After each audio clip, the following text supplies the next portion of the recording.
recent report, the Islamic State in Congo. And I guess due to the questions we received during the panel and the feedback after it, we decided to follow up with this kind of rather large panel of country and thematic experts whose work and publications will be well known to all keen Africa watchers and Islamic State watchers alike. So today's panel features Tricia Bacon, Associate Professor at the American University, Palama Bakati, Analyst at the Tony Blair Institute for Global Change, Austin Doctor, who's Assistant Professor at Eastern Kentucky University, but soon to be joining the great team and a close partner of the program, Insight, the DHS Center of Excellence at the University of Nebraska at Omaha.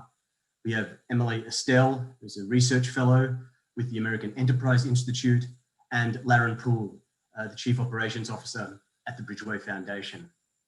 And as I said, we do have a larger panel than usual today, and I'm keen to get to the discussion portion of today's event so that our audience can get involved. So each panelist will have about 8 minutes for their opening remarks. To our listeners, please start posting your questions in the chat as we progress today. There's no need to wait. And I'll start incorporating those questions and comments into our discussion. Now, given the really appalling events in Mozambique, we are going to begin today with Emily Estelle, whose recent report, Combating the Islamic State Spread in Africa, Assessment and Recommendations for Mozambique, which was written with Jessica Trisco-Darden, we will be sharing over the chat. Thanks, Emily. Thanks, Ferrero, and it's great to be here today. I really admire everyone on this panel, and I'm excited to learn from the discussion on this important topic, especially right now. So I know a lot of the audience has probably been following the news about the attack in Palma over the last 2 weeks, so I'll give my assessment of what's going on and try and contextualize that, and then also hit on a few trends that I think will hit from different angles in the conversation. So one theme to think about going into this is the local global dichotomy when we're looking at Salafi jihadi groups. The Mozambique group has been particularly murky on this front, with a lot of questions about who they are, where they come from.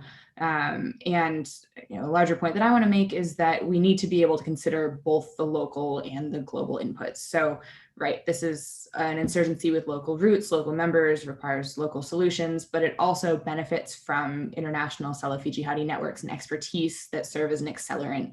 And so we need to understand to what degree that relationship exists. So looking at the Islamic State in Mozambique, first, even calling it the Islamic State in Mozambique is contested, and there are a long conversation we could have about what the group's name is, what it's referred to in which places. And so I'll skip all of the minutiae from that right now. But the key thing to know is that this group comes from a local insurgency that had religious, economic, ethnic, generational roots, but also has historically had connections to regional jihadist networks. Members had trained, for example, in Somalia before this became an active insurgency in 2017. Now, the progression of the last couple of years has been for this group to get increasingly more active and more brutal in 2018 and especially 2019, when it formally affiliated with the Islamic State, becoming part of the Islamic State Central Africa province alongside the branch in DRC. The group in Mozambique has attracted some foreign fighters, but most of its members are from Mozambique or Tanzania. It's continued to develop since, so in 2020, seizing a port that it still holds, starting to make incursions into Tanzania. Now, the Palma attack, it's not a surprise, but it is an inflection and maybe the start of a new phase for this group. It was a pre-planned assault with a fair bit of coordination, timed for the end of the rainy season, and we're entering the fighting season now. The attack itself, attackers targeted specific locations for money and supplies. So the takeaway there is that this group is still kind of focusing on supplying itself. There are a lot of questions still about what other things it might do when it is adequately supplied and what its longer term goals are. That said, the Palma attack also serves other objectives. It kind of deters and further weakens the military and security forces. There are some parts of the attack that look like targeting of local governance institutions, which will be continuing trends for that group. There's also some targeting of foreign nationals. So everyone's probably read about the Total facility nearby that's now shut down. It's also been reported that this attack may have been the first use of child soldiers. And if so, that's yet another really unfortunate development in this case. The latest news is that the government is claiming to control Palma again, but there wasn't really a full fight to take it back. And much as we've seen with other Islamic State affiliates and other insurgencies generally, the group withdrew without much of a fight, and I expect to see it come back. So to zoom out from Palma, one of the larger themes here is that these individual groups that are affiliates of larger organizations, on their own, they may be very dangerous in a local context, but they don't automatically rise to the level of like a global terrorist organization that we think of. And sometimes the pushback to labeling these groups as, say, part of the Islamic State is because when we think of that, we're thinking of kind of the main Islamic State leadership and a different context. But if you look across Africa, there are affiliates of ISIS, affiliates of Al-Qaeda that are maturing at different phases. The Mozambique group's at an early stage, but it's been developing really rapidly. And so my concern is how all of these different nodes across the continent reinforce each other and what the bigger picture is. How big is this larger insurgency that has all of these local parts? For the Islamic State in particular, that group has been pushing its media on Africa really heavily as of late, which is a sign both of the importance that they're putting on the continent, but also a recognition that the Islamic State's struggling in some of its other theaters. So there's an incentive to kind of rely on these very active African affiliates to build up the media presence. Mozambique isn't the only case that's deteriorated really rapidly, though, or is at risk of doing so. So, if you look over to the Sahel in West Africa, another example is Burkina Faso, which was a country that went from being relatively stable to now has a really substantial Salafi jihadi insurgency, at least in its perimeter, that's displaced over 1 million people. And Burkina Faso is now a base for attacks on neighboring countries. And that's, if you look at just over a couple of years, that's a huge shift. At the same time, another region that is in some trouble is if you look across the Horn of Africa, Al-Shabaab, which is kind of unlike the Mozambique group, it's a very settled, older insurgency. It's got a lot of favorable conditions coming up. So there's a political crisis inside Somalia. You've got neighboring Ethiopia in an unstable place. This is all happening as Al-Shabaab's kind of trying to reach out and start planning some of the international attacks it's threatened for a long time. So if you look across the continent, not just at Mozambique, there are a lot of trends that are really worrisome. This is not to say that kind of the center of gravity of the global Salafi jihadi movement is shifting to Africa. There are kind of other areas where it's also going to be very active, but this theater across the continent is where a lot of the governance experiments are happening for these groups, where they control a lot of people and where they have access to coastline, access to lines of communication across the continent. So that bigger picture is really worrisome. What do these smaller groups kind of all add up to? I know we'll probably get into policy implications and discussions, so I'll just briefly say now that the kind of hybrid local global nature of these groups creates a lot of problems for policy. If we designate groups as terrorist organizations, it creates complications with humanitarian response, with DDR, recognizing that there's a lot of local people who are caught up in these groups. That said, if we ignore the global links, we're missing part of what makes these groups lethal and what makes them get more effective much faster than they would otherwise. And that has implications for actually kind of defeating the insurgency.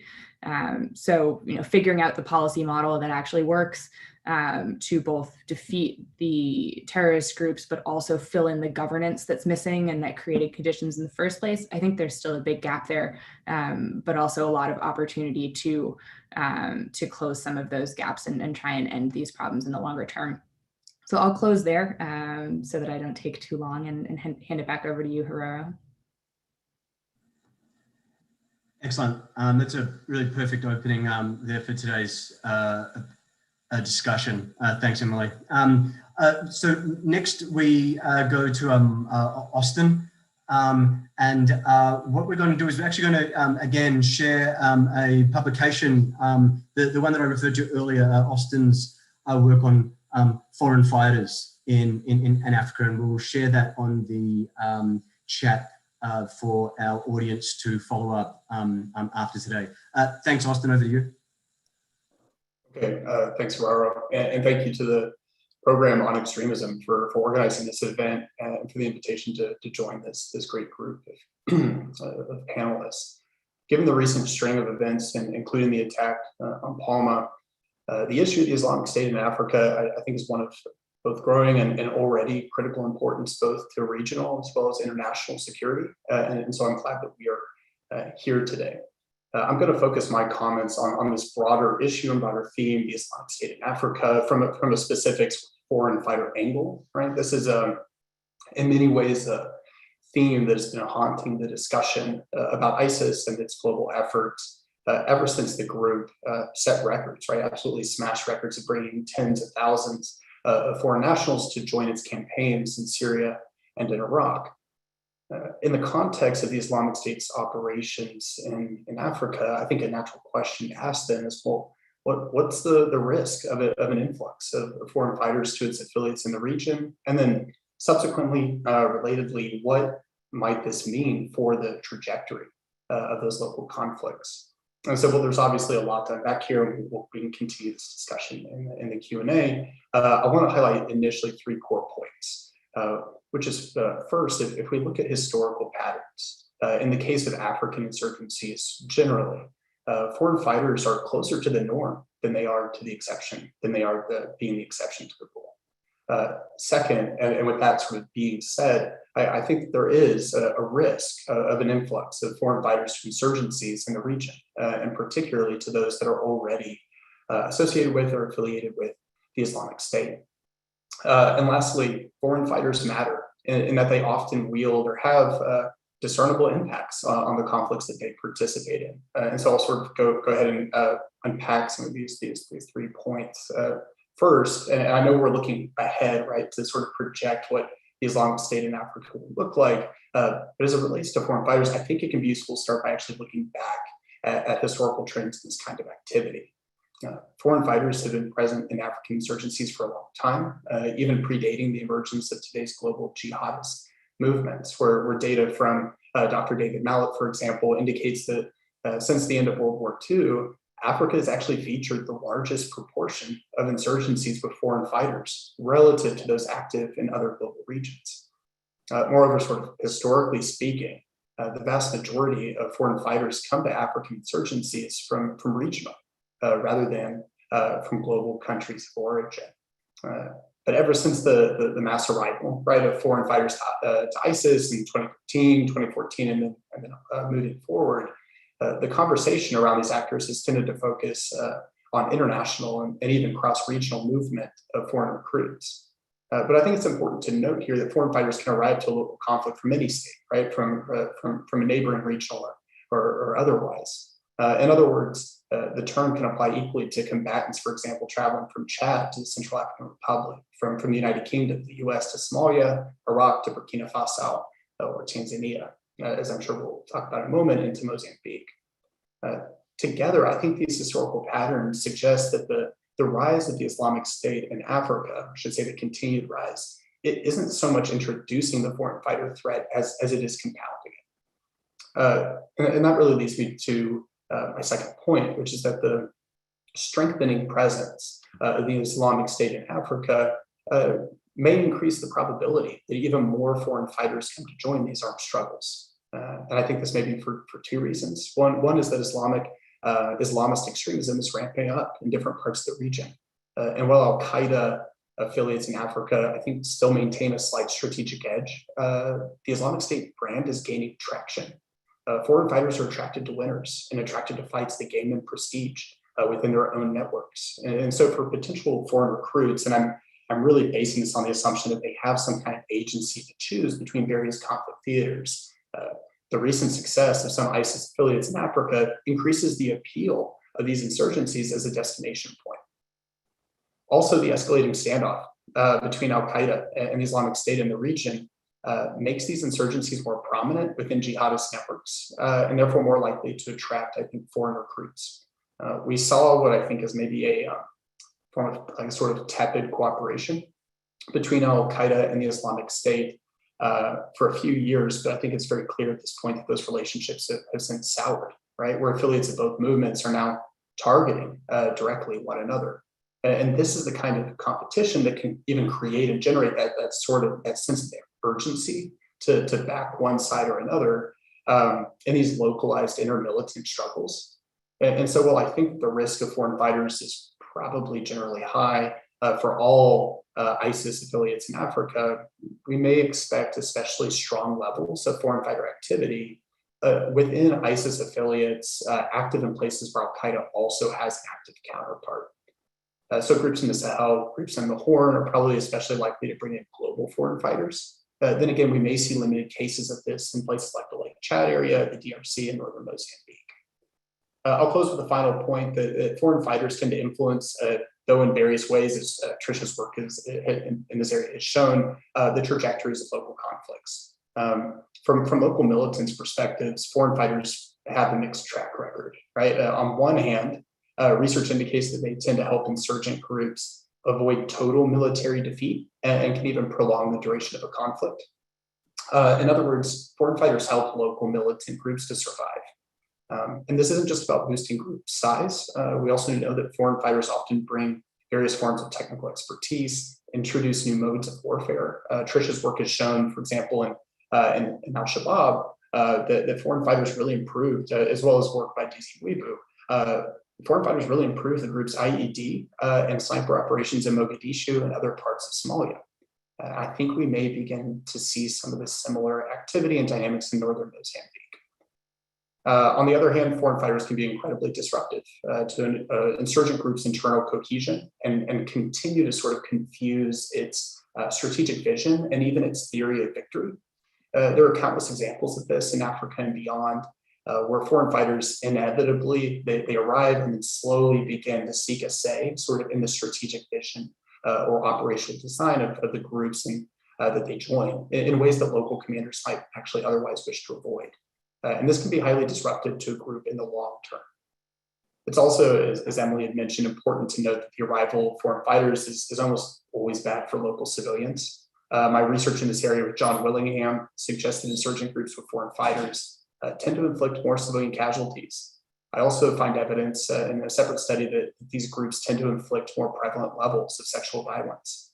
In other words, foreign fighters increase the severity of an already immense set of human security challenges faced by local civilians caught in the crossfire. For example, we just received reports that child soldiers may be being introduced, right, to the insurgency in Mozambique. And we shouldn't turn a blind eye to this. And I think that this reinforces maybe a broader point here, which is that foreign fighters' influence on conflict is both mixed and not necessarily limited to the battlefield. Instead, they may have the capacity to affect conflict at a more structural level, and not necessarily in ways that local rebels always expect. I'll close with that final thought, sort of hand the mic back over to Gerardo, but very much looking forward to unpacking this further in Q&A.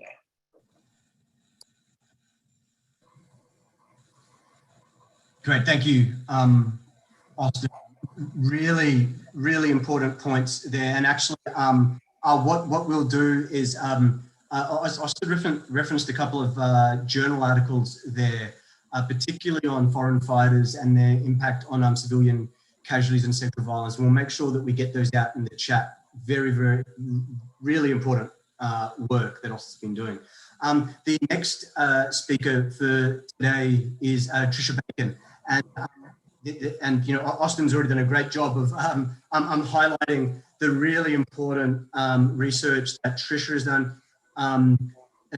One into Al-Shabaab, of course, but also this broader issue of alliance forming amongst terrorist organizations. And so we're really looking forward to hearing more about that. Thank you, Tricia. Good morning. I'm so glad to be here to be part of a GW Program on Extremism event and to be on this excellent panel. I think it's already become clear that we're in a situation where terrorism and insurgency is worsening in Africa. And there are these two transnational elements that get a lot of attention, both scholarly and policy attention. And that is alliances between these organizations, particularly the ISIS affiliates, and as Austin just very ably covered, the foreign fighter angle. So I wanted to sort of unpack both of these a little bit and reaffirm actually some of the things that Austin has already said is like, what do we know about these two factors and how they affect conflicts? And specifically, what do they tell us about the threat in sub-Saharan Africa and how it should be countered? So I'd like to start by talking about militant groups alliances. Specifically, what do we know about their formation, their resilience, what they provide, and their effects? We know that alliances between these organizations are actually pretty difficult to forge and that they involve a number of risks. These types of organizations struggle to form the kind of trust necessary to create alliances and sustain alliances. They have very limited ability to enforce things. So you're going to have situations where one group provides assistance to a partner only to find that the other partner can't or won't reciprocate. And entering into alliances can exacerbate or cause internal tensions with both or one of the partnering organizations, sometimes even leading to splintering. We see that alliances frequently provoke new enemies and additional counterterrorism pressure, particularly in affiliation with ISIS. And finally, and most importantly, alliances can increase the risk of infiltration and security service interception. Consequently, a number of attempts to form alliances will fail. But interestingly, once they do form, if they don't involve two groups that are rivals with one another, they have proven to be surprisingly resilient. These relationships have proven especially resilient when they involve these kind of formal pledges of allegiance and name changes, like we see with the Islamic State affiliate relationships. We also know that counterterrorism measures have been surprisingly ineffective at disrupting alliances, despite their importance in the terrorism landscape for over 20 years. We also know that discussing alliances causes a lot of confusion and misunderstanding amongst analysts, scholars, practitioners. So it's important to be clear that groups don't have to be constantly cooperating to be in an alliance. They don't have to constantly be communicating to be in an alliance. Alliances are relationships of cooperation between groups that involve expectations of coordination, cooperation, and consultation in the future. In other words, one or two instances of cooperation doesn't make an alliance. Conversely, it's important to be clear what alliances aren't. They're not mergers. They don't mean that one group controls another group. They certainly don't involve 100% compliance with one another's demands. Groups rarely adopt their partner's mission or ideology wholesale. We often see that alliance partners undergo a process of trying to undertake ideological convergence to help bind them together, but that doesn't mean that allied groups are synonymous with each other. In fact, we're all well aware of instances where groups that were allies disagreed significantly and sharply, but maintained their relationship for years. So what does an alliance provide for the partnering groups? These partnerships can become a resource that groups can turn to when they need assistance. They can gain new capability or become more proficient or efficient at current capabilities. Groups can acquire money and material through alliances. They can gain cachet that helps with recruitment. And while alliances can provoke greater counterterrorism pressure, they can also help partners weather counterterrorism pressure. Finally, we know that alliances are growing in frequency and that their effects are significant. We know that groups with allies tend to gain more capability, they tend to become more lethal, they tend to survive longer, and they're even more likely to seek weapons of mass destruction. Put simply, groups with allies pose a greater threat.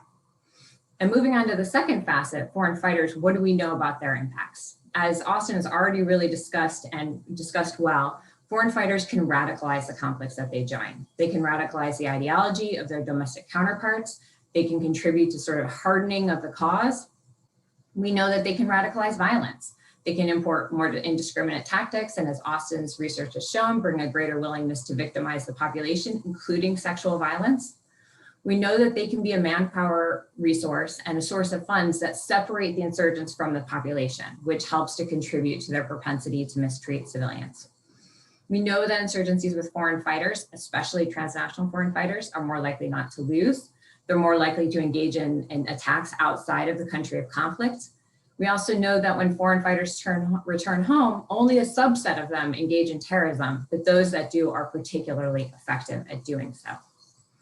However, we also know that foreign fighters don't automatically gain influence over their domestic counterparts. They only do so under certain conditions. And my current research is looking at when do foreign fighters gain influence over their domestic counterparts. And it seems that it requires some combination of having elite allies in domestic insurgent groups, having limited embeddedness in the population, having a limited ability to repress foreign fighters in order to manage them, and a desire to undertake certain kinds of operational innovations. But like alliances, foreign fighters do have drawbacks. They can activate greater counterterrorism pressure and more adversaries. They can contribute to fragmentation of insurgent movements or groups. Groups that allow foreign fighters have internal cohesion problems. And foreign fighters can even opt to form their own groups that actually then seek to challenge domestic insurgent organizations rather than help them. And finally, foreign fighters' innovations can be unwelcome. And as a result, foreign fighters can sometimes even be rejected violently. So when we have this combination of alliances and foreign fighters, which we see in the Sahel, Lake Chad region, Somalia, DRC, Mozambique, it's clearly a dangerous one, but it is also one with a lot of pitfalls and a lot of areas to be exploited. But these two qualities have a tendency to become the defining qualities of organizations or conflicts for counterterrorism officials. And I think that's an area of caution that Emily's already touched on, which is how much should these factors determine the counterterrorism approach?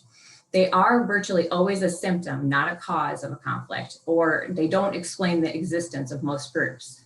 And while the existence of an alliance with the Islamic State or the presence of foreign fighters are factors that do have to be accounted for in countering groups, if they become the primary focus, this risks overlooking domestic drivers and grievances and undertaking approaches that can actually exacerbate the problems. So with that, I'll turn it back over to Gerardo. Thank you, Tricia. And Tricia's comments there on these nuances and just that spectrum of activities and trends that you see with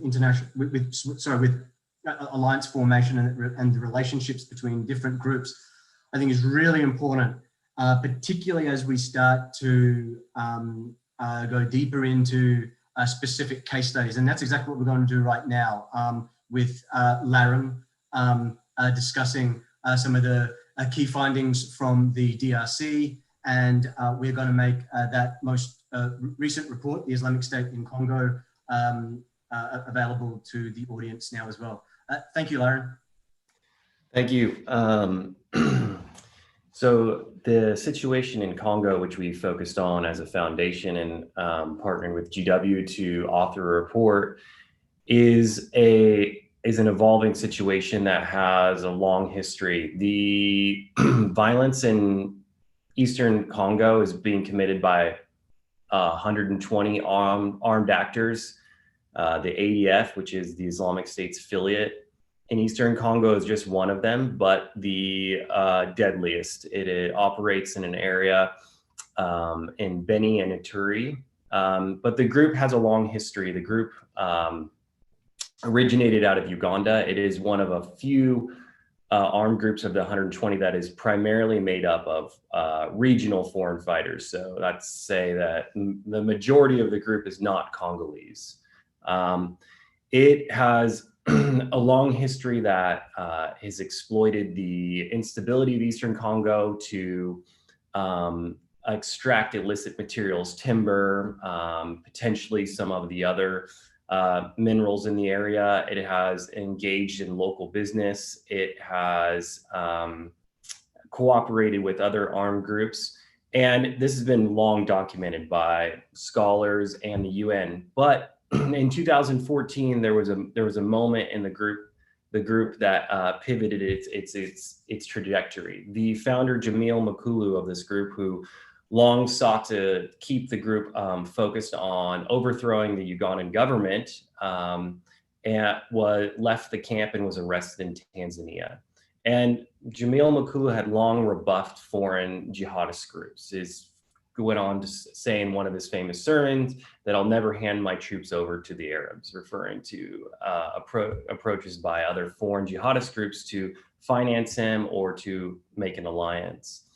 In the aftermath of his arrest, our research shows that the group had lost a lot of its ability to raise money, both from its illicit local networks and some of its foreign donors. It had cells in the UK and Japan and Tanzania, and that's largely what Jamil, its former founder, did for the group. Is he raised capital.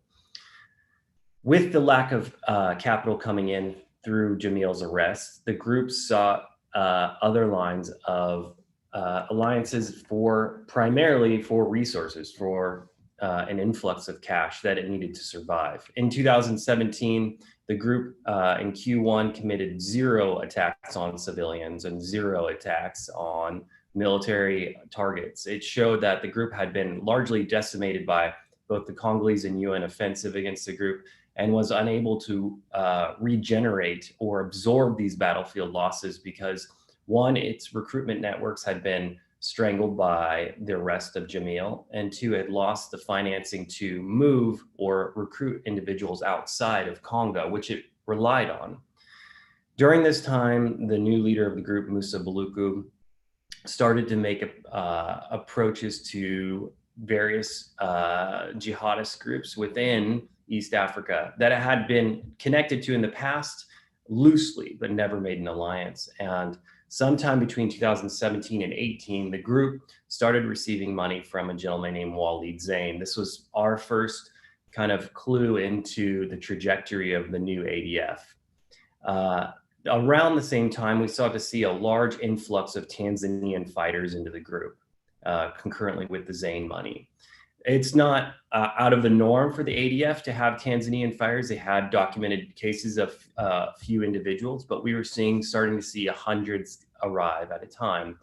And the most shocking thing from our kind of investigation is that the ADF, which was long a secretive group, releasing only periodic audio sermons solely by Jamil, started using social media and propaganda that it released through various platforms, Facebook, YouTube, WhatsApp, eventually landing on Telegram, that showed to kind of rebrand the organization towards a more international jihadist narrative, changing its name, changing its logo, focusing on its exploits against the military. And since 2017, we've documented hundreds of videos and audios released through this kind of local network of social media and propaganda network that it uses. Concurrently, the group has been receiving, we don't know from the provenance of the money, but outside of the Zain money, $10,000, $20,000 transfers at a time from various individuals throughout Africa. And so I say all this is that there's been a drastic change of the ADF over the last 3 years that's coincided with its violent expansion in DRC. This year alone, the group has killed over 200 people since the beginning of the year, largely in its new sectors. The group is operating in areas that historically it didn't. The group is also, by all accounts, the recent debriefs is made up majority of Ugandan, Tanzanian, and Burundian fighters, and that Congolese, which once made up a large portion of the group, are very much a minority within the organization. And Musa, the leader of the group, has openly declared that the group is no longer called the ADF, but is the Islamic State in DRC. And this, needs to be looked at through, obviously this is propaganda, but by what we've seen from all the debriefs of the fighters is that this kind of message is being used internally to train and brainwash individuals who come and join. And we've seen, as Austin highlighted, is that some of these foreign fighters are actually starting to set up some of their own camps. There's a camp that's being used to train only just foreign fighters versus one camp that's being used to train Ugandans. And so the situation in the DRC is evolving. The roots to the conflict are obviously been long documented, but the recent evolution of the ADF is very worrying from a civilian standpoint, but also from a regional aspect, is that these borders are porous.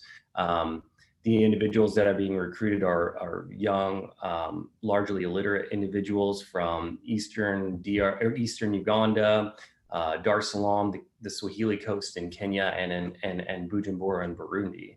And so as this group evolves and becomes more sophisticated, we really are trying to, at the foundation, to focus on what are non-kinetic, what are policies that we can push forward that address some of these, what we see as the center of gravity for the ADF, which is its ability to raise foreign funds its ability to attract regional foreign fighters.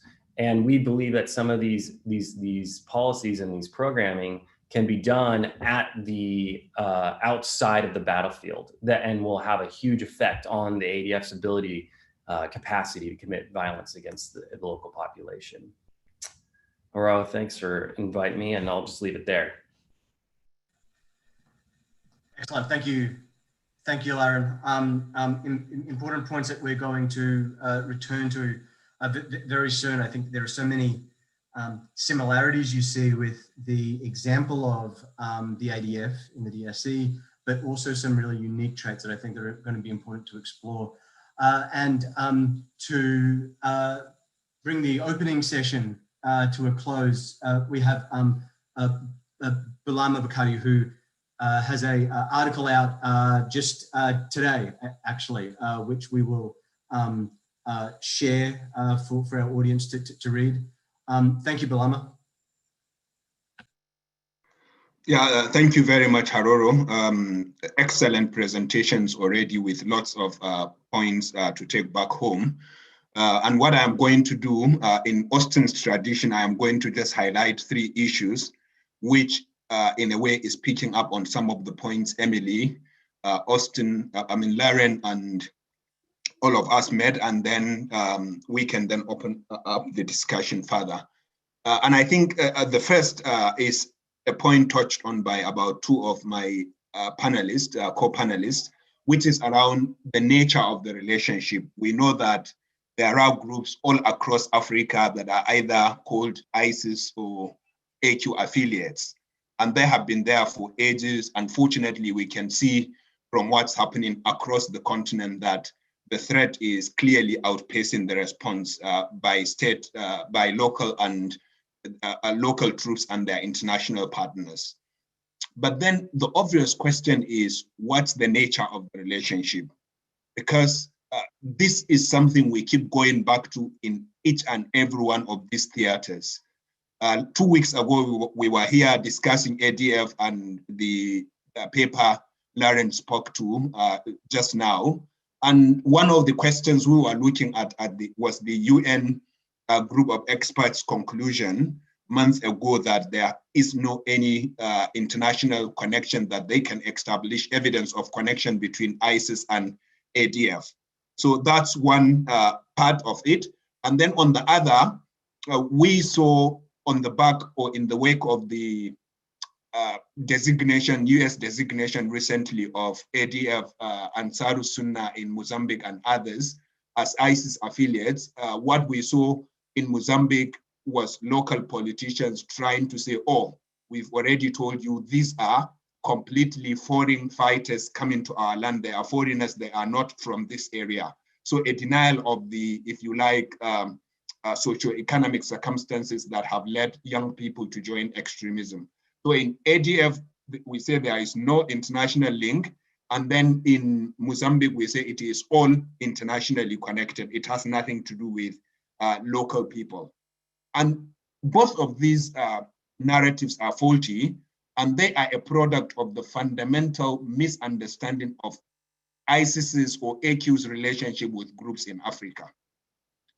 And this is something that the New York Times has just released an excellent publication on. Just before we stepped in here, most of the panelists on here agreed that the framing of the article released by the New York Times is nuanced, which is that the starting point is that these groups, whether in Mozambique, as Emily said, or in Congo, as Laren said, or in other places, are always locally embedded groups. They always start as local groups with local agenda, local grievances, and mostly what we have seen in the Lake Chad region and across Africa is a case of grassroots mobilization and radicalization of young people, basically because of these, local issues. But we must understand that even in the local issues, what tends to happen and what we have seen as a pattern across Africa is that these groups were initially inspired by groups in the Middle East. And most of it was Al-Qaeda, and then you had ISIS. And so many of them saw groups operating in the Middle East in the name of jihad to promote Islam. Now, it was this transnational ideology that was taken, localized, and local grievances or socioeconomic circumstances were used to give life to this ideology and to recruit young people. And then later down the line, international help comes. So it doesn't start with international or transnational groups. It is always locally embedded, locally expansive groups, and then they would get aligned to Al-Qaeda or to ISIS, and then they would get the benefits that is usually drivable out of that. And what are those benefits? Some of them are stuff already co-panelists have spoken to, stuff like media and communication expertise, which is consistent across all ISIS affiliates we have seen. Immediately after affiliation, you see their propaganda getting more, better expertise in propaganda, in social media, and all that stuff. But we have also seen evidence of material support and training. Some of this training takes place through encrypted social media apps, some of them messaging apps, I should say, some of them even ISIS fighters from Libya and other places coming down to the theaters like Chad, a small number of them to train local fighters. And so we have seen examples of those, but what we have not seen in any of the theaters in Africa is direct command and control by Al-Qaeda or by ISIS.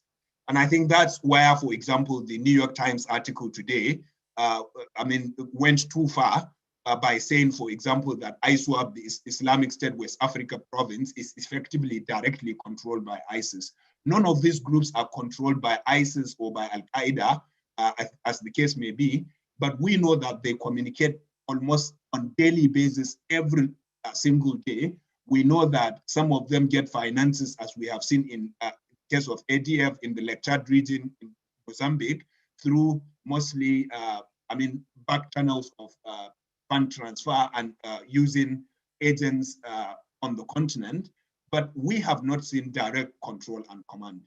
And perhaps the final thing I would end with on this first point, perhaps I cannot go through all the 3 points, I'm conscious of time, but the final thing on the first point is this, lack of consistent practice, even between ISIS or Al-Qaeda affiliates, amongst ISIS or Al-Qaeda affiliates on the continent. For example, we know that ISWAP in the Lake Chad region has a publicly declared policy of not deliberately targeting civilians, except for crimes they have defined. So they generally don't target civilians. But other ISIS affiliates, even in the Sahel or in Mozambique, target civilians actively. And ISIS doesn't appear to have any problem with that. And for me, that's a statement on what is the nature of the relationship. For me, even saying affiliates goes too far. Perhaps they are just associates. Perhaps it is a marriage of convenience. Perhaps ISIS is just a platform that is used like the gig economy. Perhaps gig economy is too far, but it is a sort of gig terrorism, if you like, where ISIS provides the platform and then local affiliates use that platform for their benefit. And ISIS also uses it to continue its propaganda, but which is also its contribution to the group in a way. And perhaps that's where I will end this point and take on the second point, which is perhaps a bold statement to start with, to say that, to my knowledge, there has never been any jihadi group in Africa that has been defeated or even disseminated to a point we can write anything home about. And that's partly because we don't look at the root causes, but it is partly because even the military efforts are flawed. The proposals we see in places like Mozambique, for example, of 12 Green Berets training Mozambican troops, or of 60 Portuguese troops going to Mozambique for training, this is something we have tried across Africa, whether in the Sahel or in the Lake Chad region, and they have clearly not worked. And perhaps I think what we might need to start thinking about is perhaps we need to go a bit further. And when I say, go a bit further, I don't mean Western troops on ground. Western troops on ground is neither in the interest of the West nor in the interest of the host countries. And most host countries would push back on that. But perhaps what you need is the Iraq and Syria model of a massive local offensive logistically supported by the West. Of course, I know we all agree that ISIS is still there. It hasn't been eliminated, but most of us would agree that ISIS has been disseminated to a point that you can say, oh, the onslaught in Iraq and Syria did work. And that territorial decimation of ISIS has gone a long way in undermining ISIS. And perhaps that's the kind of model that is required in the Lake Chad region, in the Sahel, and elsewhere, where you have locally led massive sustained offensives that are, logistically supported by the West, that will be sustained for such a time that these groups would be, largely decimated, and then we can start dealing with the 10–20% that will remain after the offensive, and also go into the key parts, which is addressing the underlying causes, the socio-economic circumstances leading young people to these groups. Perhaps I would end with this point, which I would make very brief, which is picking up on a point we were talking about, Haroro, in the last panel, which is that we are always lagging behind, as we have seen in Mozambique, in Congo, in the Lake Chad region, in the Sahel. We are always lagging behind in our understanding of the internal workings of these groups. And part of what I was saying is that it is like we are always between 3 and 5 years behind these groups when it comes to understanding what's going on inside the groups. And that's partly what is contributing to lack of proper understanding of the relationship between them and transnational organizations like AQ and ISIS. And I have spoken last time on the need for more resources into this, but also there are other factors. But one of the factors I am going to flag here, just because this is a program on extremism that wants to make this an independent area of study, is that there is a massive misalignment between our research methodologies and the subject matter of study. What we mostly tend to do is apply conventional methods of research to clandestine groups that are closed, groups that you hardly find information on. And so when you use the inductive reasoning or any of the other conventional methods, you can only drive conclusions from hard evidence, when what you are actually dealing like Jacobsen, this is a point Jacobsen touches on in his book on Boko Haram, you are dealing, it is like putting puzzle together when you don't have all the pieces. And perhaps there needs to be a bit of more movement in this area to look at more innovative methods of research that will infer from available evidence and looking at wider trends from elsewhere, what is going on here, and provide scenarios of possible explanations that then would be used by researchers and policymakers. Maybe that's what Jacobsen calls abductive reasoning, which allows you to infer rather than using traditional methods of research for unconventional groups. I would close here and looking forward to the conversation. Thank you, Belana. That was a really fantastic kind of summation of the issues that were discussed and the issues that we are going to address in the 45 minutes or so that we have remaining. Look, where I think I'd like to start this discussion is on the issue of history. All of you mentioned that the various groups that you focused on, that they have these histories that predate their relationship with the Islamic State. And it seems to me that so much of the pushback against this idea that the Islamic State is in Africa and that the Islamic State's affiliations or associations or the gig economy, as Belana put it, that so much of those relationships and the complexity of those relationships, that it's dismissed essentially because of that history. And I guess what I'm interested, perhaps starting with Emily, but others as well, of course, is just what kind of trends I suppose that she has seen. What trends have you seen in your work in terms of the kind of dynamics, the kind of histories that have characterized groups and factions that have then aligned themselves with the Islamic State later? During my travels, a former insurgent that I was speaking to kind of summarized the local dynamics for him and said that only the weak join ISIS, the strong don't need to. And I mean, it was very specific to his little corner of the world, which was in Southeast Asia. But I thought it was a really interesting reflection on how he thought about the different dynamics that had kind of characterized different groups in that area. I wonder if you had any reflections on that, Emily, and perhaps Tricia, if you have some reflections on that as well. Sure. No, it's a great question.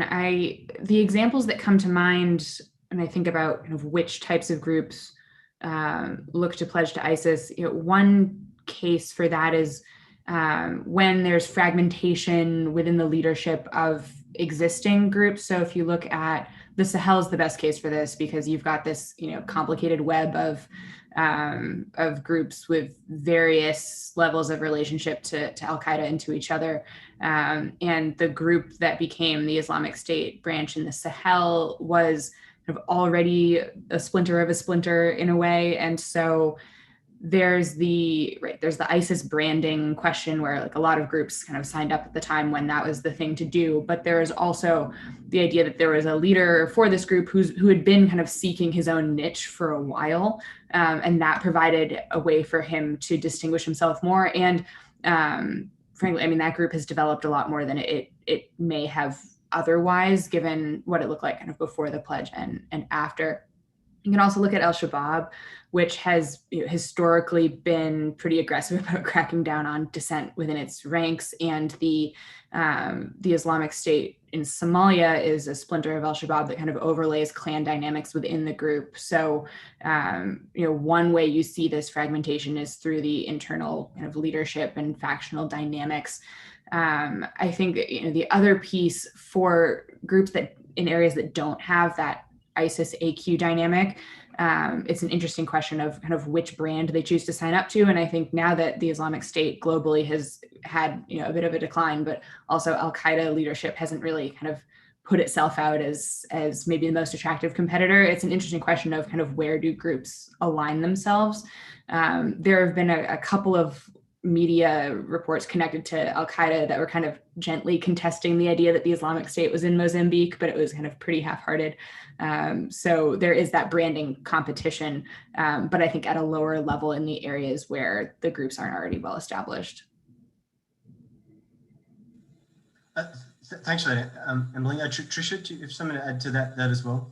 I do, and I agree with the point that the former insurgent made to you and a lot of what Emily has said, which is that these affiliate relationships tend to come out of some kind of deficiency.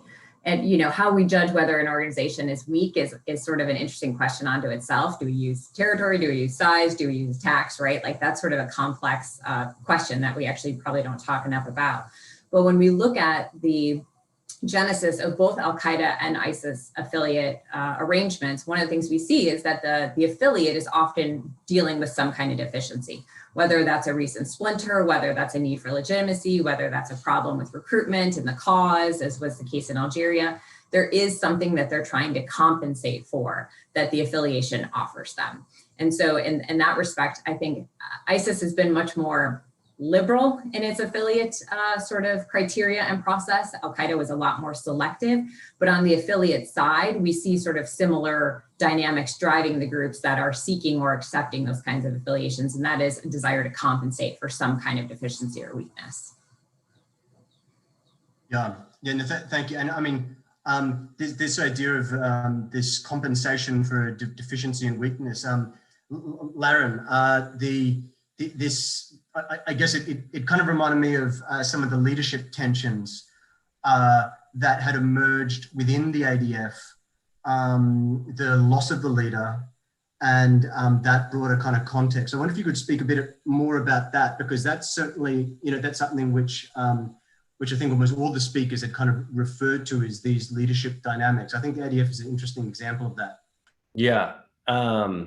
It's to what Balama said, there was this, it was a ADF fighter, he had a handset, and he actually was part of the group that refused to join to IS. There was a small handful of groups, and his handset had some deleted WhatsApps, and we were able to exploit them, and it was from the UK cell, a part of the ADF, and it said,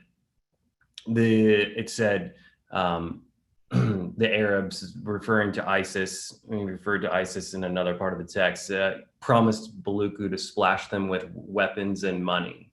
While we haven't seen weapons, we've definitely seen money. And that was an issue that really, Musa and all of his comms and all of the debriefs seem to harp on inside the camps, is that there was a problem financing the ADF, and so they felt that was their weakness. The change in leadership obviously was an opportunity for Musa to rise, who by all accounts was extremely radical. He spent the majority of his adult life in the jungle, and even before joining the group was talking about going to fight jihad. And alienated himself from his family because of it. So you have a younger, kind of more radical, less, I guess, worldly individual compared to Jamil, who had, traveled the world, had been to Sudan, had been to Pakistan, had studied abroad, lived in the UK for a bit, had more of a kind of a global perspective, where Musa's has been in the battlefield his whole life. And so he's now in charge of this long historical insurgency, lacking finances. And so, the alignment with IS is an opportunity to solve those issues, to consolidate his leadership internally as the individual to solve these problems. And I think in addition to that, lacking a coherent kind of end state, where Jamil talked about going to overthrow the Ugandan government, where that really wasn't resonating very well. You saw that the ADF wasn't this ultra violent expansionist group like it is now. It largely coexisted with the Congolese population for a long time, because it saw the enemy far. The enemy was in Uganda. It didn't see Congo as the end state to create this, kind of caliphate within Congo. And Musa, adopted the ideology and started to espouse it of IS, of creating like, this is the end state. What we're creating in Eastern Congo is the state that we always sought. It's not in Uganda. And so the affiliations seem to, align with his needs, and obviously the propaganda output. And, in Africa, we see the Islamic State, it holds territory, and that's doable in Congo. These affiliates, whether it's in Mozambique or in DRC, can hold large swaths of territory, bring in individuals from capital cities, young recruits, and train them on battlefield tactics, and then they can send them back, which we've seen with the ADF. Thanks for that, Laren. Part of Laren's response there is kind of referring to these kind of porous borders and these, the transnational kind of nature of this phenomenon here.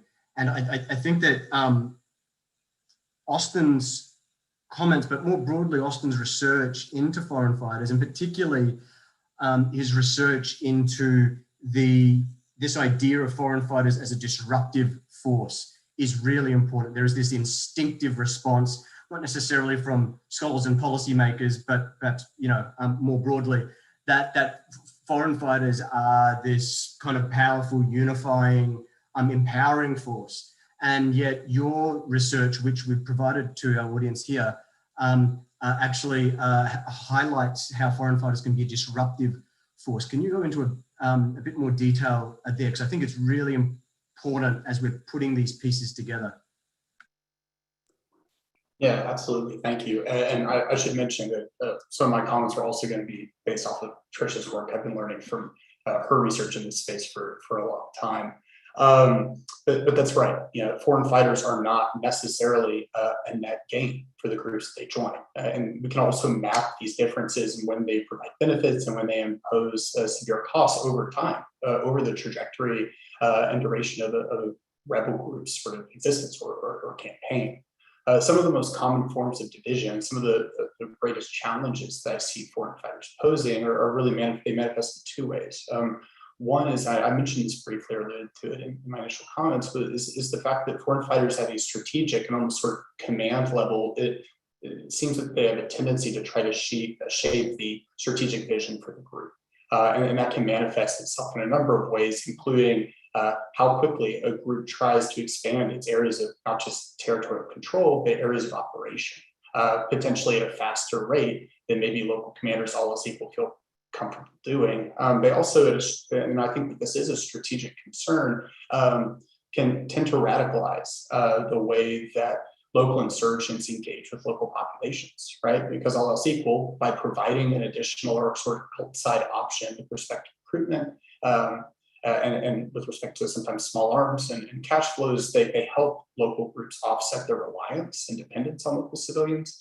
But in some cases, I think this may be especially true of foreign fighters coming to ISIS affiliates in Africa. They may tend to radicalize at a sort of doctrinal level, how they think of local civilians with respect to the group's broader objectives. And so they impose a number of challenges there that can create leadership divisions and lead to the kind of schisms and fractures that we've talked about. At sort of the rank and file or grassroots level, we also see these kinds of disruptions as well.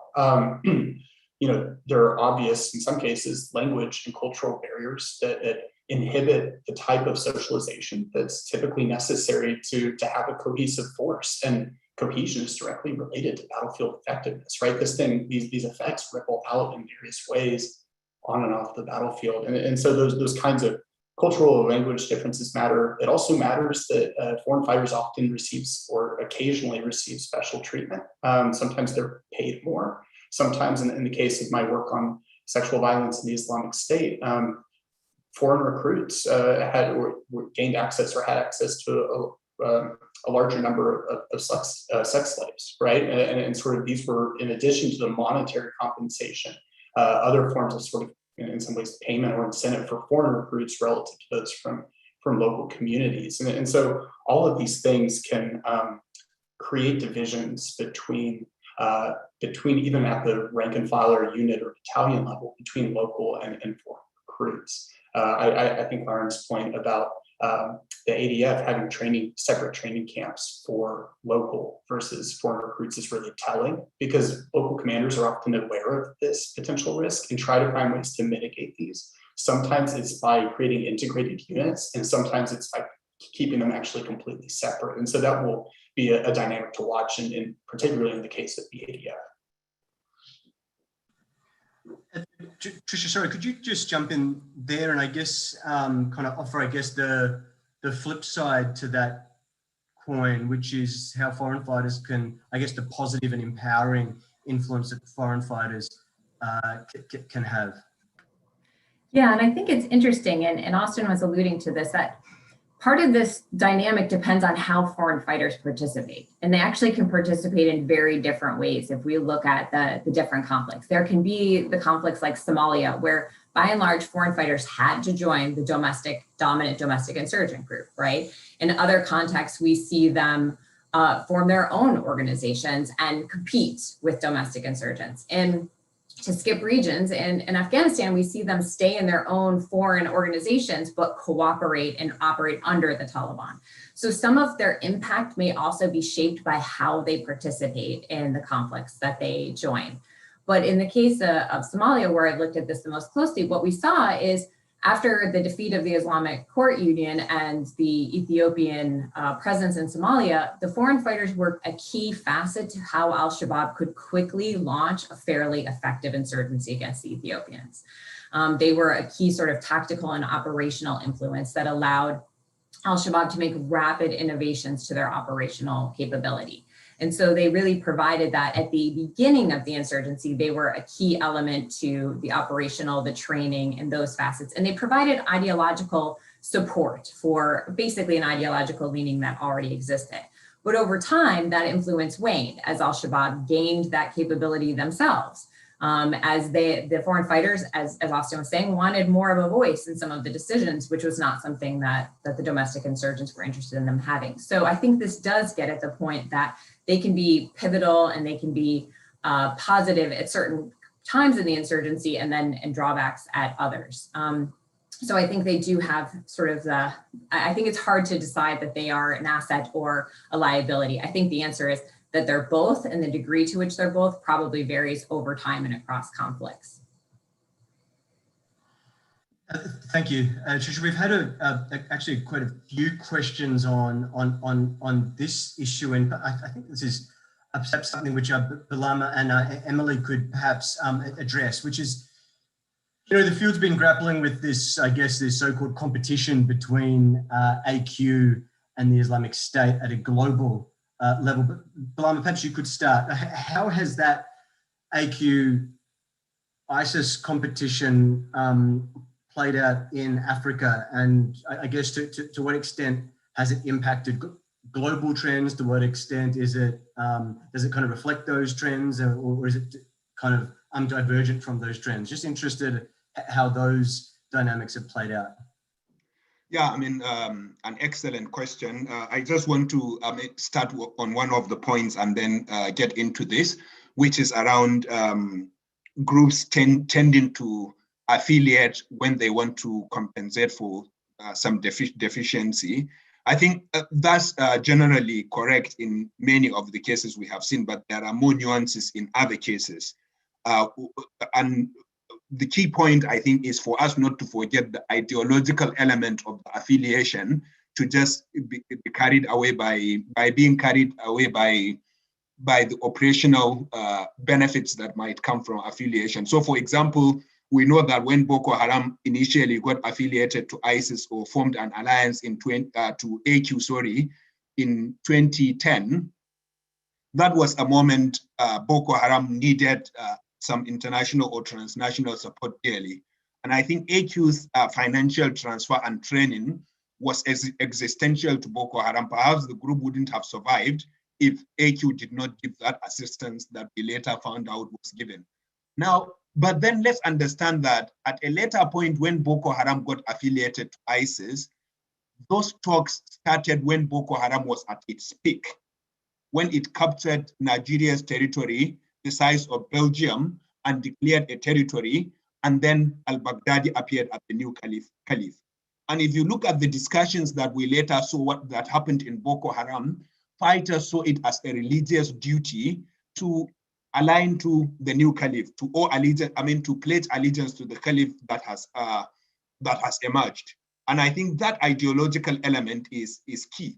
And we know that there were leadership tussles in Al-Shabaab, for example, before a group of the fighters affiliated to ISIS. But even there, what happened was some of the fighters, after al-Baghdadi has proclaimed the caliphate, some of Al-Shabaab members felt it is now our religious duty to pledge allegiance to him, to the new caliph. But others felt, no, we are already aligned to Al-Qaeda and that suffices. But others said, no, the caliph has arrived and you have a religious duty that will be punished by God if you don't carry out this pledge of allegiance. And when they defied that advice, they then broke away and pledged allegiance to ISIS.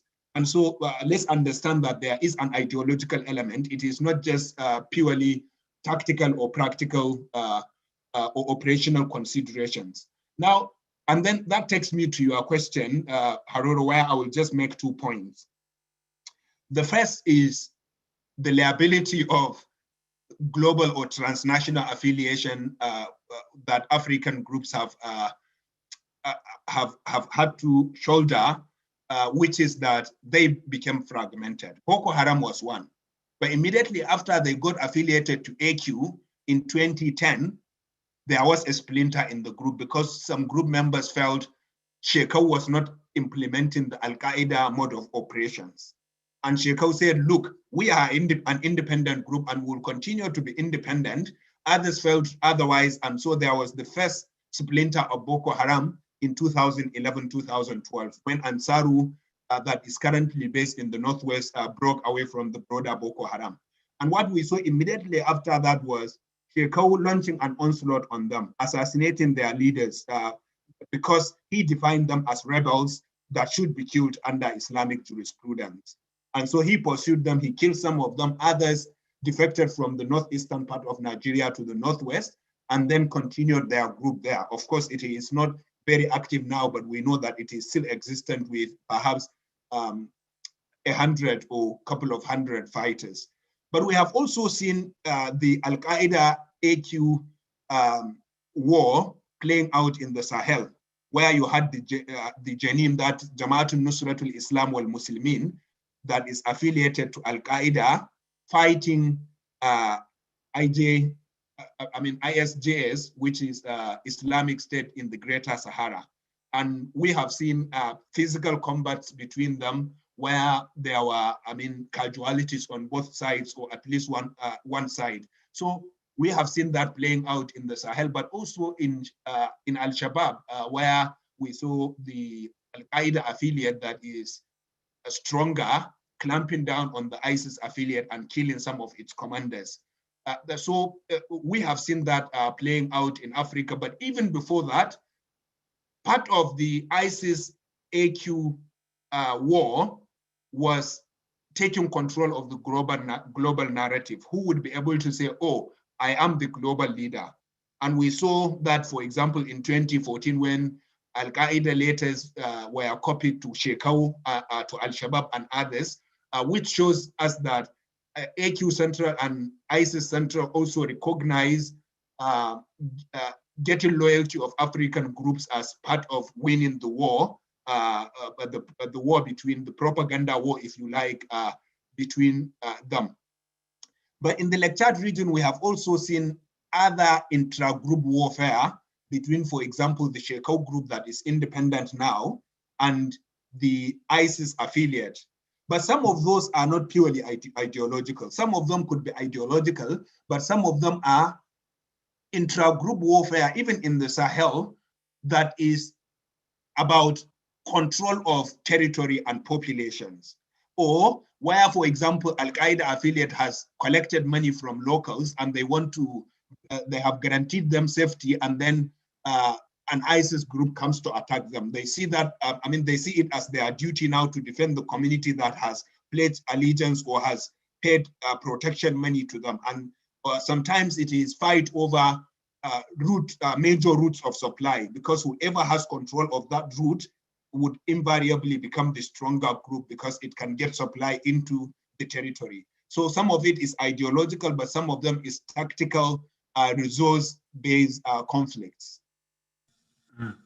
Thank you. I think that's a perfect transition actually to the question I wanted to ask Emily, which was just to, I guess, yes, reflect upon this AQ ISIS competition, but I guess that more broader the role of Africa in the Salafi jihadi movement, and I guess how that has evolved over time, and perhaps some reflections on how you think it will evolve going into the future. Yeah, no, there's a lot here. I've got a couple of thoughts based on what Bulama said too. One piece of the Al-Qaeda ISIS relationship, right? If we look globally, you've got Al-Qaeda and ISIS competing to be the vanguard of this movement. And it was Al-Qaeda, and then ISIS came in and kind of made itself the leader, attracted a lot of support that way, including with a fairly persuasive ideological argument with the establishment of the caliphate. I think we're at another inflection point now, similar to when ISIS was initially created. So if you go back and look at Al-Qaeda in Iraq and the early Islamic State, what lessons did that group and the Al-Qaeda leadership take away from the experience in Iraq. You ended up with a divergence where you came up with the Islamic State model, and you've got the Al-Qaeda leaders taking away that they needed to kind of sequence things differently, and that they moved too quickly. And so you've got this like accelerant model and a slowdown model with how each group seeks to kind of take over and impose its ideology. And that has filtered down through the affiliates in various ways. And I think also met up with what local affiliates or associates were already doing.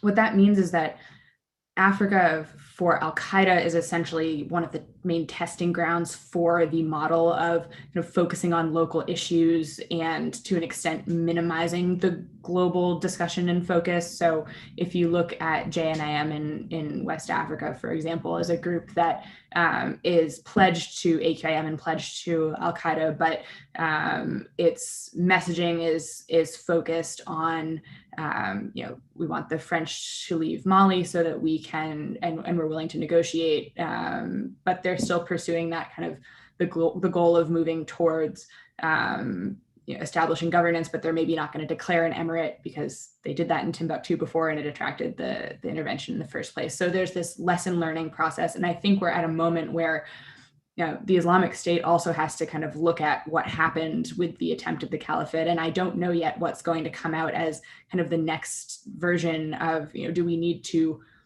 do something differently or do we need to do that even more? And so I think there's a lot of flux in the overall movement. What's interesting if you get into the specific Africa context is kind of how the more local manifestations use that ideological narrative against each other in a local context. So in the Sahel, an interesting piece is like Al-Qaeda meaning in this case JNIM, trying to make themselves seem moderate because they've got ISGS as a comparison. So recently we've had a return to frequent attacks on civilians in Niger coming from ISGS, and JNIM's been really quick with statements saying like, we did not do that. We don't do that. We only attack security forces, even though that's not always true. So this ability for the groups that land more in the middle, even though they're all on the extreme end of the spectrum, to say like, we're not those guys, you can work with us, and therefore build up those ties to the population. You see that in different iterations. So there's a way that the ideology is both important to kind of where different people align themselves in these groups, but also it's a tool. So they can use it to orient themselves or distinguish their own brand within a local context in a way that can further their goals. Tricia, do you have something to add to these reflections? I do. And I take Balama's point about ideology is a facet of this. I wouldn't dismiss that by any stretch of the imagination. But one of the things that I think is interesting about thinking about the Al-Qaeda-ISIS competition in Africa is how ISIS and Al-Qaeda approach it differently as core organizations, right? Al-Qaeda has been very selective in who it recognizes as an affiliate. And I mean sort of something specific there, which is that an organization publicly swears bayat to Zawahiri or before him bin Laden, and Al-Qaeda recognizes that, right? Like that sort of formalization of the relationship. And, interestingly, from that perspective, Boko Haram wasn't an affiliate. It was an ally, but it wasn't an affiliate. And a lot of its cooperation was with AQIM. And I think Boko Haram probably would want to have been an affiliate of Al-Qaeda, and Al-Qaeda had some reservations about Boko Haram. It strung al-Shabaab along for years before it was willing to publicly recognize it as an affiliate. And even AQIM, that took several years. It began around 2004, and it wasn't until 2006 that it was willing to recognize it as an affiliate. So Al-Qaeda is sort of not competing with ISIS in the affiliate approach, whereas ISIS has been very, very liberal in recognizing affiliates. Sometimes before it's clear it actually has an alliance with those groups. Before it's even clear those are groups, right? So it's actually taking a much less selective approach. So in some ways, the competition between the core organizations reflects a different approach that they take to affiliates. And that doesn't mean Al-Qaeda's affiliates always listen to what it wants, or it really, that selective approach has produced control or any command and control, any of those things, but it definitely has taken a much more selective approach compared to ISIS. So some of that competition is almost, you can't quite marry it as Al-Qaeda versus ISIS because they have taken such different approaches. Yeah, thank you. We've got a lot of questions that have kind of come in various ways, and the vast majority of them are on the issue of policy. And so we really need to kind of pivot for this last 20 minutes and talk about policy. And I think, Austin, could you kick this off, please? And I guess provide some reflections for us here on the policy implications of what we've been discussing. Clearly, this is complex, but I know that you know, the kind of empirical research that you've done. I'm very interested in what you see as the policy implications of that work, and any other reflections you have to kind of help to shape how we discuss this. Yeah, sure. Thank you, Aurora. I think the short answer for me, and then I can elaborate, is that just as the origins and drivers of many of these conflicts, as we've discussed, are local, ultimately so too need to be the long-term solutions. Part of the pushback to this sort of ISIS moniker has been, well, what if this invites an over-militarized response? What if an over-militarized and maybe over-internationalized response, potentially risking creating a new wave of accidental guerrillas, right? To sort of wink at David Cullen's work. But and I'm approaching this from an analytics standpoint, right? I think Hilary Matfess wrote a really nice piece about a year and a half ago in Foreign Policy, making the argument that all jihad in Africa is ultimately local. And I think as a start, this is the best starting point when we're trying to unpack this question and ultimately our policy solutions in terms of core motives, the facilitating factors of these insurgencies, and often in most cases, key sources of strength behind these local insurgencies as well. And then once we've started from that point as seeing these as local groups, then sort of come on top of that and evaluate their role as a supposed subsidiary, affiliate, associate of a transnational network to better understand how that element affects its potential trajectory in the near and in the long term. And so, for example, things like more coercive elements or coercive responses in the form of financial and kinetic tools to degrade these kinds of EEOs are necessary and probably should be part of efforts to degrade these forces, right? And sort of, for example, looking at Mozambique, the recent FTO activates those tools, but they pose new challenges with respect to sort of de-radicalization, with respect to what ultimately need to be government-led supports, right? Because these are first and foremost issues of governance, and the insurgencies themselves arose out of those conditions. So for continuing with the Mozambique example, well, force needs to be part of a response to ASWJ and the insurgency in northern Mozambique. We also need stronger border security. We need, in this case, control of the maritime space, right? Reduce corruption, the kind of corruption that has really served as that group's center of gravity, being able to deftly exploit that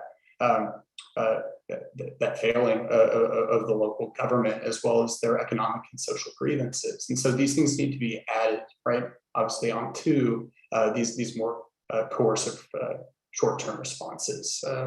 With respect to foreign fighters, this is going to require regional cooperation. I think this week's meeting of the SADC is promising, but is also likely to face a number of obstacles as each member state, in this case, an SADC led by Mozambique at the time, seeks to avoid and absorb the blame for the current, what is becoming quickly a regional source of insecurity. So those are a few initial thoughts. I'm happy to elaborate. That's really great. Lauren, let's get into really what is often the lifeblood of these organizations, so to speak, which is money. Lifeblood of everything, right? So how does, what are the policy implications of cutting off some of that funding support for these groups? These are covert organizations. They're very difficult to kind of disentangle those kind of networks. What is your work suggested in terms of policy options? The group is used everything from traditional bank wires to mobile money, and then the physical movement of fiat currency across borders. But the the issue, the center of gravity, the 2% center of gravity we ascertained for the ADF is its ability to have freedom of action because it doesn't have to worry about money. It doesn't have to run illicit businesses and rely on that cash. And so the real programmatic work needs to happen in both Kenya, Uganda, and Tanzania. That's where we see the sources of funding, and largely what seems to be directed out of South Africa is to put together some kind of regional TF to try to stop the flow of funding into the ADF. And so this is a perfect example of using the FTO, non-military, more law enforcement focused ability to reduce the group's capacity for expansion and violence against civilians. And so these are doable programs. In addition to that, on the ADF specifically is strong community sensitization. This last week in Beni, the local population, largely the youth, has been protesting for the UN to leave, threatening to lynch any kind of foreign expats found in the city, largely because these massacres perpetrated by the ADF, funded by IS to, majority of the ranks speak Swahili or some other foreign language, has confused the population. And so predatory politicians and other nefarious actors have used this confusion and kind of exacerbated it to create this large scale upheaval, which only benefits the ADF, and so we have to bring evidence-based conclusions and disseminate that amongst the population to combat these narratives and these rumors, which make it really hard to do anything at all when you have a confusion on the ground by the local population of what's happening. Yeah. I mean, I think that kind of segues really well to the next question. I'm really kind of condensing 3 or 4 questions here into each one, but Balama, perhaps building on Austin and Laren, to what extent, look, given what we've talked about so far, given what we know about the impact of that affiliation has on affiliate behavior, to what extent do you think should that understanding shape policy design?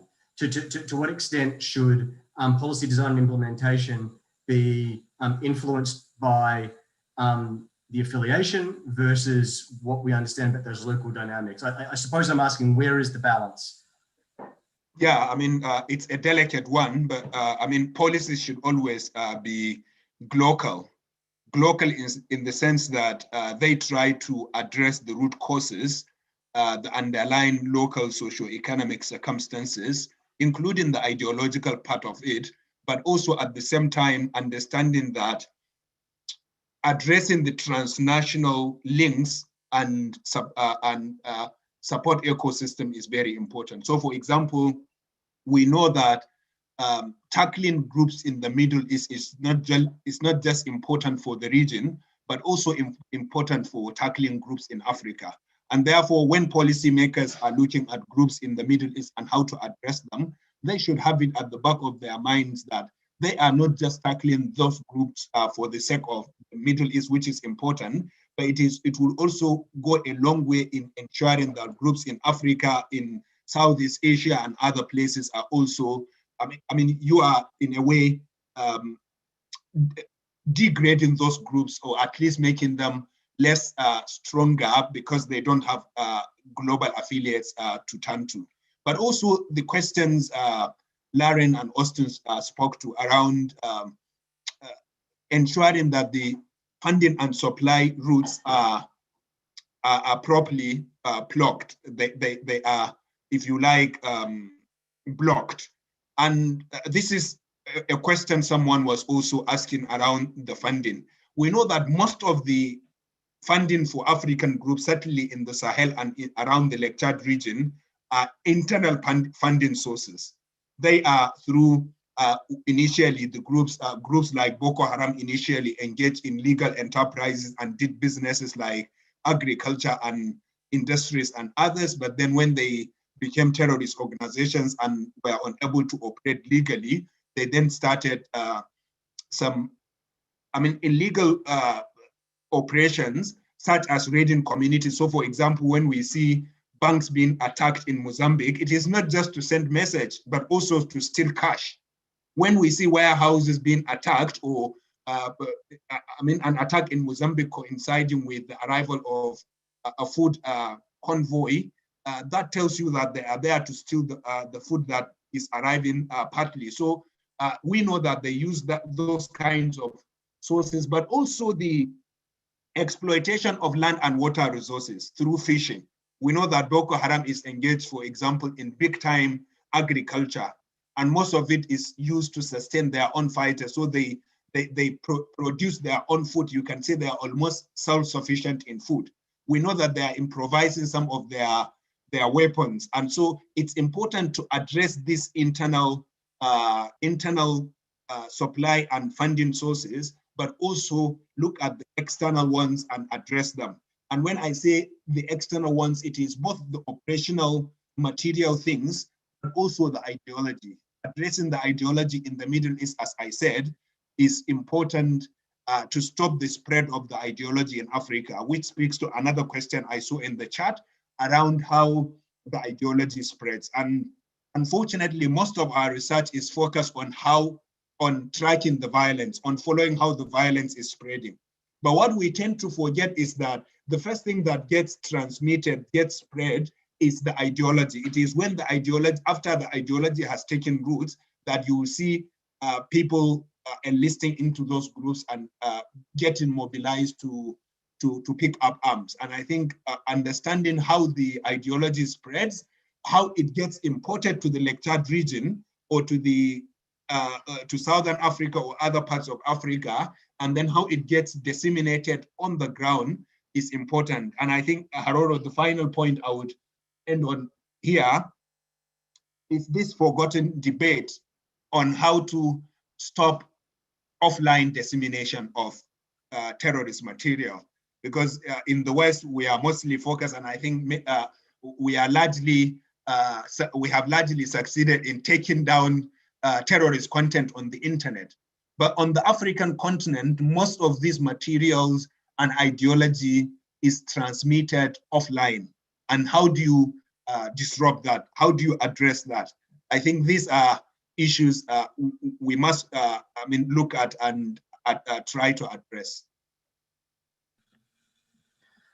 Thank you. So we're heading into the last 5 minutes now. I don't know that we've already run over time, but there's still a lot of questions coming in, and as I said, I'm trying to bring them all together in some way. I'm going to really wrap up with 2 questions that I'll direct to the panel.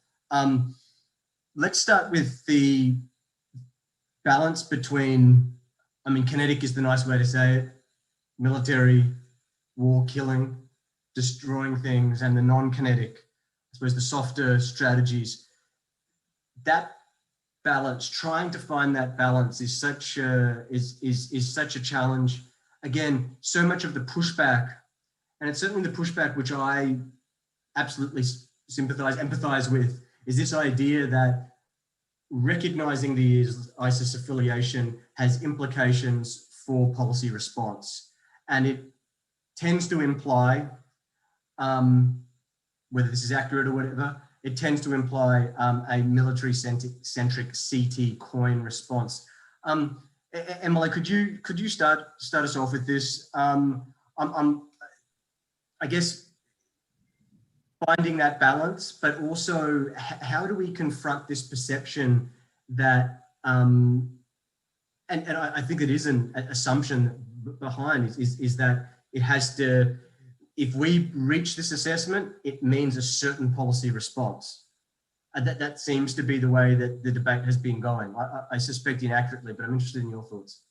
Yeah, no, I think there are a couple pieces to this. One is, when you label a group a terrorist group, you get a counterterrorism response, or that's the toolkit that we have in mind. And, practitioners of like counterterrorism operations oftentimes fully recognize that the local grievances are the reason that these threats keep coming back, but they don't necessarily have the toolkit to actually do anything about that. And the struggle is getting that, governance, development, et cetera, aid in place quickly enough after a military response. And frankly, I'm hard pressed to come up with examples where that's worked in a lot of cases. You can look at the Sahel as an example where the French-led counterterrorism mission has had plenty of military victories, but it hasn't stopped kind of the gradual spread of these groups into new areas. And that's the root of the issue.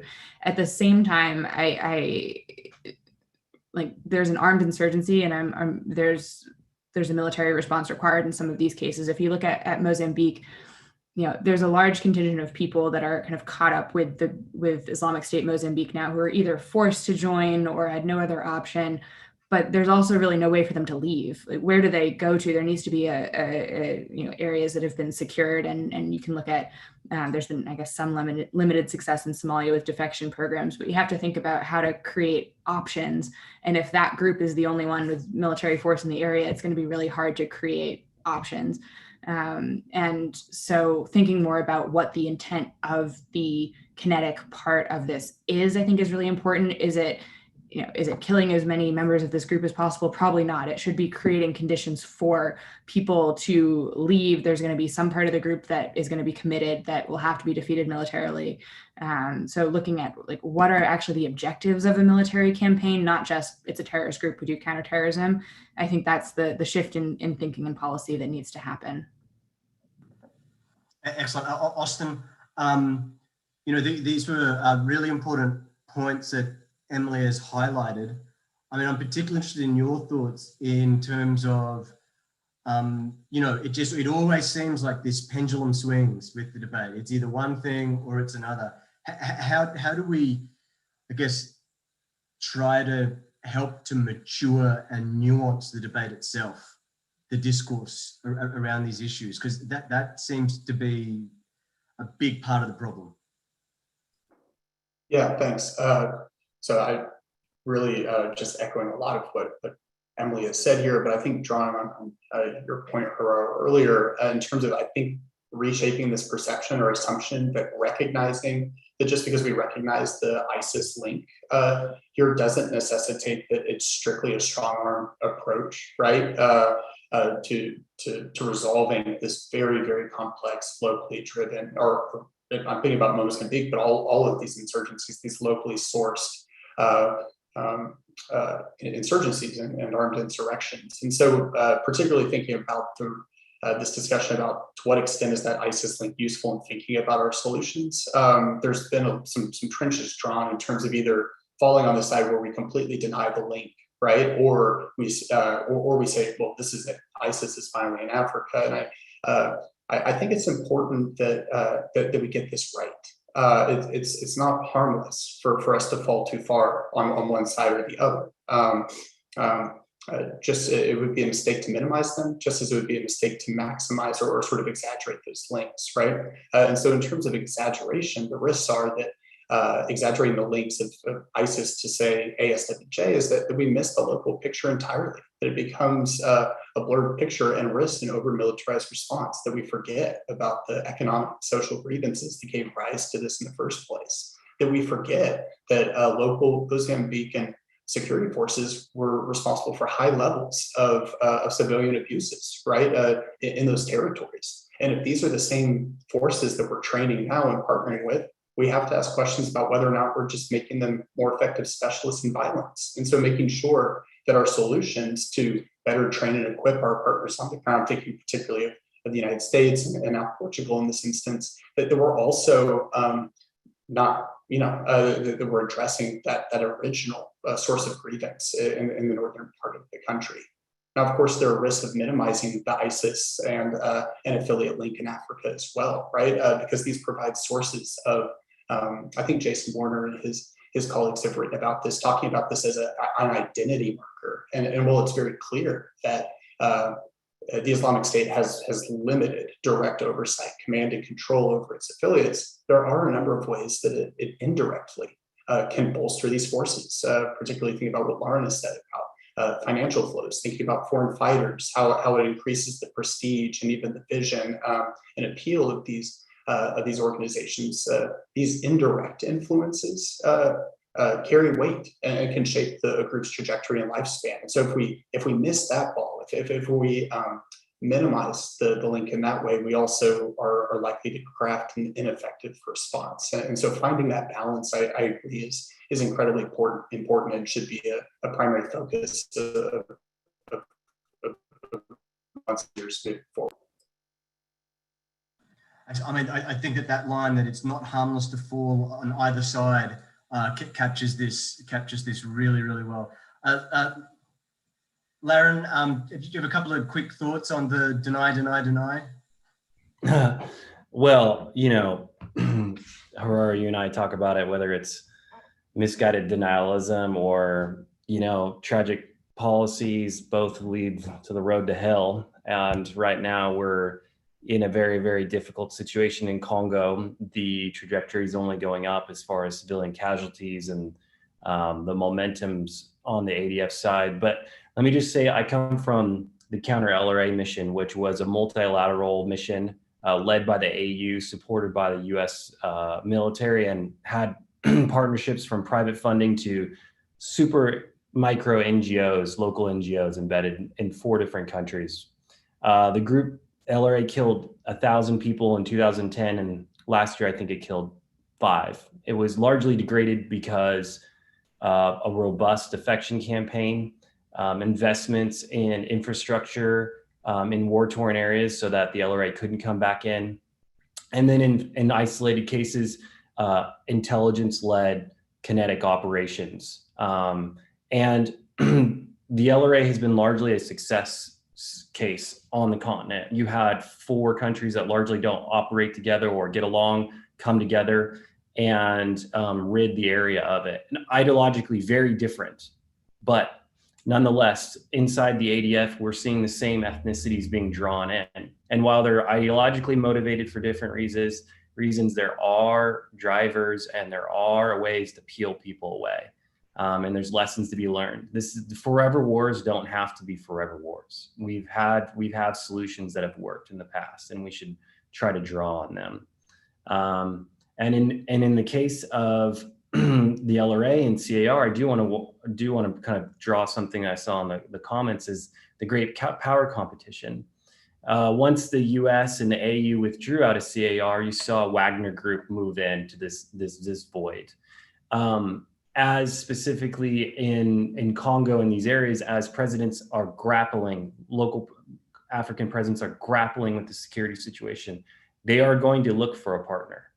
And they are going to look for somebody who brings pragmatic, realistic results, because they need that politically. And so we should try to be that partner and deny access in these areas to some of the more nefarious actors that look to capitalize on what seems to be indifference or maybe a crisis of conscience. Excellent segue to the final question to Tricia and Balama. The great power competition is it's emerged in the Q&A 3-4 times. To what extent is that broader great power competition and those challenges, to what extent will it interfere, or could it somehow be positive for the counterterrorism and broader stability and security efforts throughout Africa? It's clear that great power competition is at the forefront of policymakers' minds at the moment. So I'm interested in both of your thoughts as we wrap up.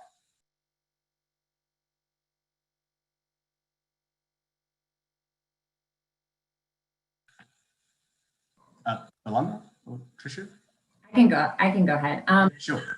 I think that there's sort of 2 dimensions to it. There's the great power competition increasing in the national security priorities, and there's the simultaneous element of counterterrorism decreasing as a priority, and specifically jihadist terrorism decreasing as a priority. So we have sort of 2 dimensions to it going on simultaneously. I think that one of the things that's going to mean is less investment in the kinds of policies we've been critiquing a bit here today, which is that the U.S. military presence is drawing down from Africa in a lot of ways. So there will be more local responses with the pros and cons that come of that, and frankly, an ability to see what the investment in those security services over the last 20 years has produced. I think that overall, the great power competition won't significantly help the counterterrorism or counterinsurgency efforts in Africa. I don't see the US and China sort of cooperating together or pressuring governments together or looking at the same kinds of reforms from governments that would help the violence problems that we have in the region. So I'm not seeing it necessarily as something that would help, nor do I necessarily know that it will significantly hinder. Although, as I say, I think it will reduce the amount of US investment, particularly military, but not only military investment. And counterterrorism will be less of the determinant of bilateral relations as it has been for the last 20 years. It will be more about how you align on the US-China sort of competition question. So some of those, there will certainly be downsides to some of those, but it may also alleviate some of the concerns that have been expressed by the panelists today. And with that, thank you very much to all the panelists here today. Oh, Bilama, did you have anything you'd like to add to the Great Power Competition? I mean, nothing that that is pressing. I just wanted to say I agree with Tricia, and I think it's interesting to see that I was looking at this a few months ago. African extremist groups' narratives about the West, and you see the US and the UK and Europe are appearing prominently in some of the group's propaganda, but hardly would you see China being mentioned as an enemy or even a threat to these groups. And of course, I don't know if that has any policy implications, but it could be because I think my assessment of China's presence mostly in Africa has been economic, and they haven't done so much around interfering with political and other structures on the continent, and they haven't got engaged with counter-terrorism efforts in the way we see in the West. Perhaps that's a way to explain what's happening, but it's intriguing to me how you see anti-American, anti-European sentiments in the propaganda, some of them being used as a rallying point for recruiting and radicalizing young people, but China doesn't appear in any of the literature, the jihadi literature, at least the ones I have studied on the continent. Thank you. And on that note, thank you to Bilama, Austin, Emily, Tricia, and Laren for today's panel. I know that we went over time, but it was a really fascinating discussion, really important points. And thank you to the audience as well. You know, I know that there are a lot of different panels with ISA and various other things on today. So we really appreciate everybody's time.